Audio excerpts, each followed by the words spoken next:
Hello Twin Flames, this is Victoria and I'm here with your daily energy check. Today I will dedicate this reading to the new moon in Leo that's going to be happening tomorrow actually. But since we're already in that energy, it seems appropriate, and also it will give you some heads up of what's going to be happening in the next few days as the energy peaks, and as you might experience its consequences for yourself and for your twin flame journey. A couple of words before I start with the reading. So this will be the usual format of the reading, where we check on the energies and the connection. There will be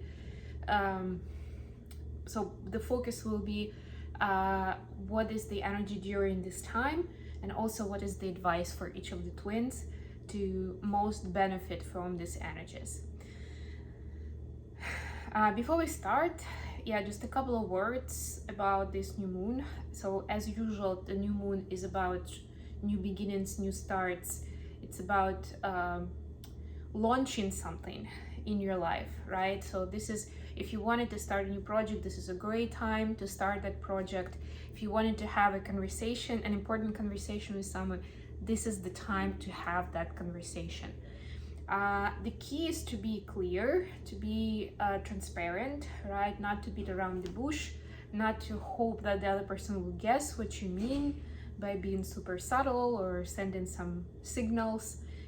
Just be honest and transparent. That's the most, and that's the Leo, actually, the Leo energy that we're, because the new moon is in Leo, right? So first of all, it's the element of fire. It's like very straightforward. It's movement, it's progress, right? It's taking action.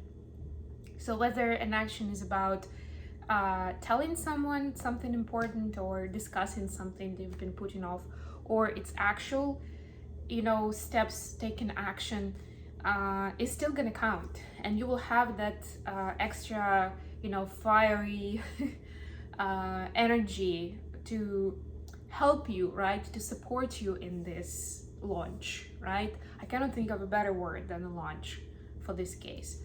And Leo, of course, is that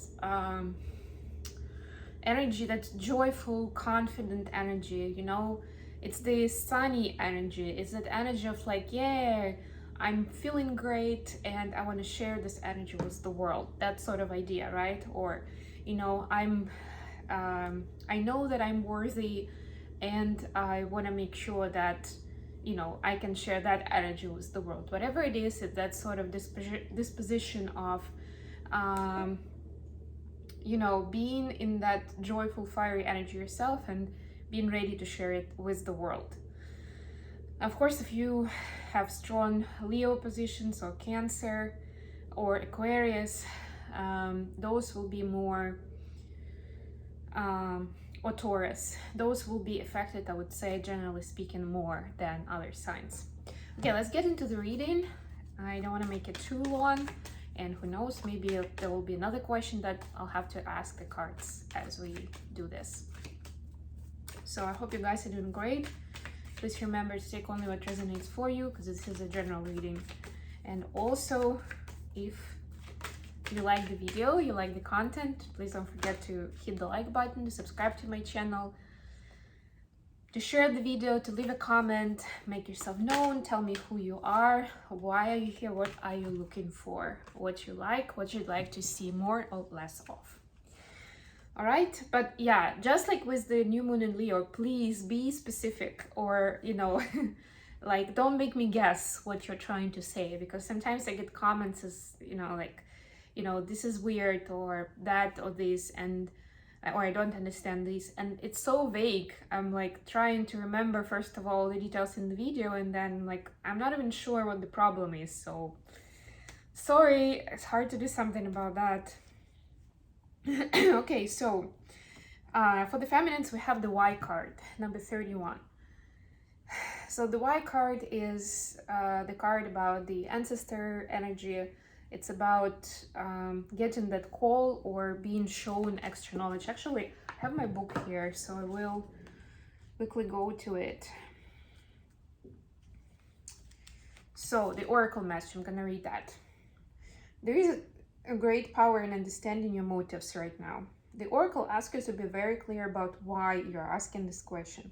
looking for this answer, behaving in this way, and most important, making this choice. Knowing your why is the key to fulfillment. When you're clear about it, your intention will then be a magnet for miracles. Motives define the nature of your experience. When you think about something, feel it and then act on it. This invisible why is the life force energy within the seed, which brings it to life and holds the potential for growth. Right, so yeah, I think it's pretty straightforward.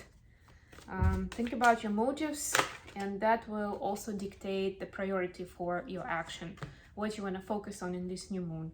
And yeah, another important point, don't try to do too much, right? So you may have some ambitious goals, you may want to have a dozen of goals, why not, right? But think about what's realistic. And I don't mean play it small, I just mean that be kind to yourself to what you are going to accomplish, because it's not just about it, and I keep talking about it's not about just wishful thinking, right? And like praying for it, which is good, but there's a difference between wishes and intentions, right? When we talk about intentions and manifesting something into your life, this is more specific, and this is a certain commitment to take an action, to commit into your goal, right? And it's very hard to commit if you are just one person. It's hard to commit to, 20 different goals, right? Even if you feel all of them are noble, are important, etc., etc., you see that purpose, there's still a need to prioritize, and this why question and your answer is going to help you there. For masculines, we have number 22, which is blessing. I love this card. It's one of my favorite ones in this deck. I'm also going to read it for you. Oh, divine masculines have it easy, right? No. There are moments in life when out of the blue it seems that everything has been orchestrated by divine intervention. You feel blessed in ways that are difficult to express. It's as if the Red Sea parts in front of you and events come together to banish your troubles easily and naturally. You know deep down you did not deserve any of it, and yet here you are. This is one of those times. Let awe and gratitude for all your blessings guide you now. Gratitude is important for sure. So that was for divine masculine. Now we'll switch to tarot and see what do we have. What's the energy for divine feminines during this new moon in Leo? What do we need to know? Pay attention to.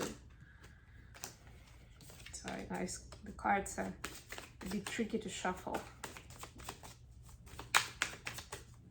What's the energy? Nine of Cups. Yeah, I was talking about wishful thinking and this card fell out. That's great. That's great. Yeah. So this is actually very much connected in terms of the manifestation journey, right? But this is a minor arcana. So this is what you do, how you approach it on a personal level. And that's, again, that's where why is going to be important. Why do you have that intention, right? Why do you want that to manifest into your reality? That's cool. What about divine masculine? We have the Hierophant and Three of Pentacles. Ooh, that's powerful. What is the advice for... No, let's do it that way, because we kind of got the advice, more or less. The question, thank you for clarifying, the question will be, what's the outcome of this time? If you are in alignment, if you're following the journey, what is the possible outcome for divine feminines post this new moon in Leo?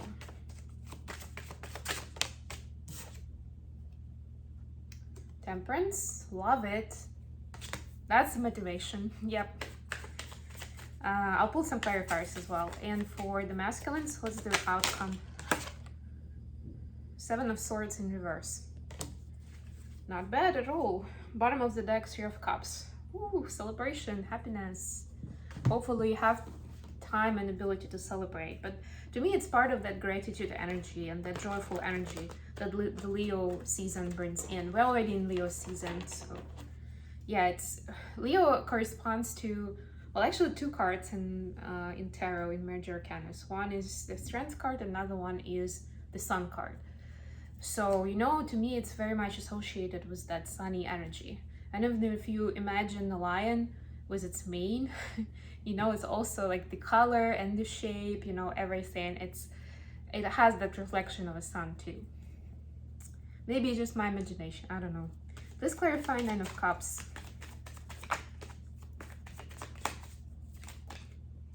Okay. Please clarify Three of Pentacles and the Hierophant. Please clarify the Temperance card. It's too many cards. Let's try again. Please clarify the Temperance card for the feminines.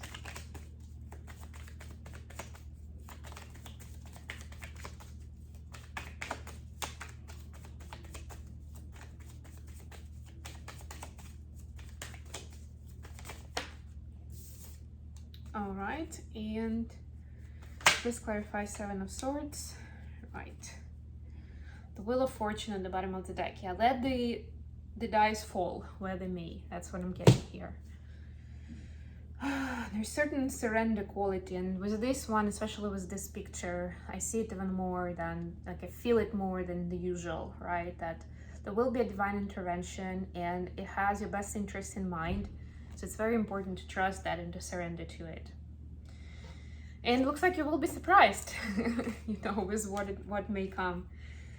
But, you know, it's all a reason for celebration, even if it didn't turn out exactly the way you wanted it. So for the Divine Feminine energy, the Nine of Cups is clarified by King of Wands and Eight of Pentacles in reverse. So that's interesting actually, because this is the fiery energy, this is the movement energy in tarot, right? And what I'm getting with this is, I mean, we just spoke about taking action, right? Moving forward. But to me, this is like, don't just move forward for the sake of it.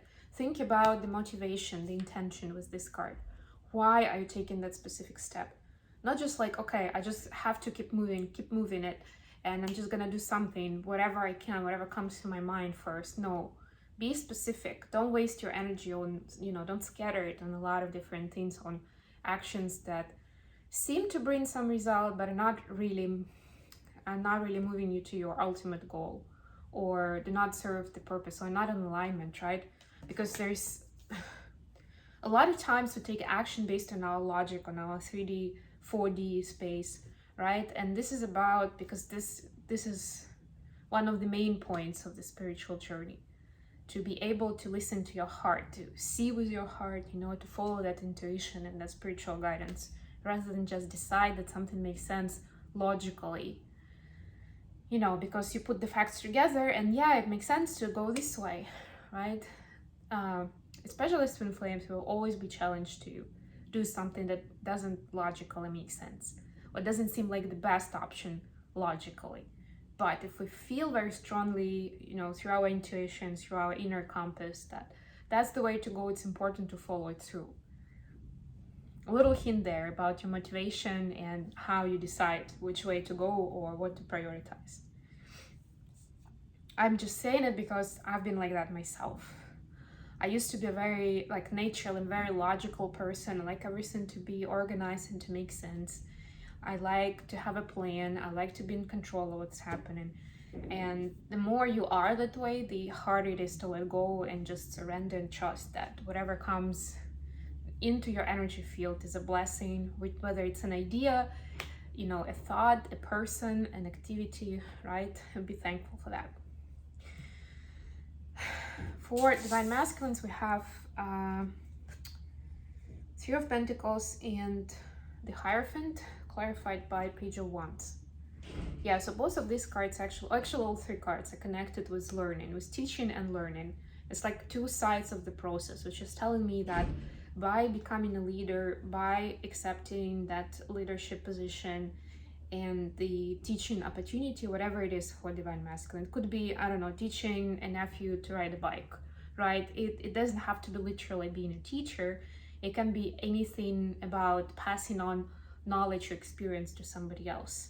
And this is a learning opportunity at the same time for Divine Masculine. So they will see how that, they will appreciate better the knowledge that they have, the experience that they've acquired in their life, even if it before they you were not grateful for it. Now they will see new side of it, new value in it. They will start learning from it as well, because when you look at the teaching learning process with the teacher's eyes, or at least take a step back, which is what teachers do anyway, right? We're supposed to be on a bit, have higher awareness from what is actually happening during the learning process. So when that happens, it definitely opens up new doors. And you can take any example you want where you've taught somebody else how to do something, right? And you take that knowledge differently, and you can see yourself differently, right? Like a lot of different topics start developing. So that's what's happening for divine masculines during this time. So for them, their active action is about passing on knowledge, is about understanding that it's valuable and actively sharing it with others, whether it's more official process, less official, but it's about that process that will facilitate their spiritual journey for themselves, that would help them learn, be a student and a teacher at the same time. Okay, what's the outcome? For the feminines, we have beautiful cards. The Temperance clarified by Queen of Wands, the ultimate divine feminine. Well, I mean, the Empress is actually, but this is, to me, this is also, as a reader, this is also a divine feminine card. And the Temperance is that alchemy, that balance of 3D and 5D, of yin and yang. It's when you have that inner peace, when you kind of befriend both of those feminine and masculine energies, right? And allow for both of them to be part of your life, to help you on your journey, to make it more interesting, and to have wisdom to know, how to blend them in, how to balance those out, right? And not to be stuck in one or another, or not to go from, especially for twin flames, not to go from integrated to disintegrated, right? Because even if, for example, as feminine, I'm in a more feminine energy, in a certain experience, there is still like a subsection of, like, if you imagine an algorithm, right? There is subsection, because you can also be an integrated feminine or disintegrated feminine energy, right? So there is a different spin on it. Think about that. So this is this is success through both of those things, between masculine and feminine, also for each of those, between seeing the difference, feeling the difference between disintegrated and integrated, and choosing the integrated path, seeing how that can be achieved. That's beautiful. For the masculine, the outcome for this new moon in Leo is Seven of Swords in reverse, clarified by Queen of Swords. So yeah, again, both of these cards have similar energy to me, because Seven of Swords in reverse is about it's about not like, what are the words? it's not wanting to deceive oneself anymore, and I'm getting very strongly that this is it's more about self than about anybody else. So it's almost like self-sabotage and stuff that used to be happening, where divine masculines could have been telling themselves lies. Now they don't want to do it anymore, and there is a Queen of Swords here to confirm, to amplify that energy. It's like, yes, I'm strict and I'm honest, I'm an honest leader, right? I will make decisions about, people or events in my life based on the information I have.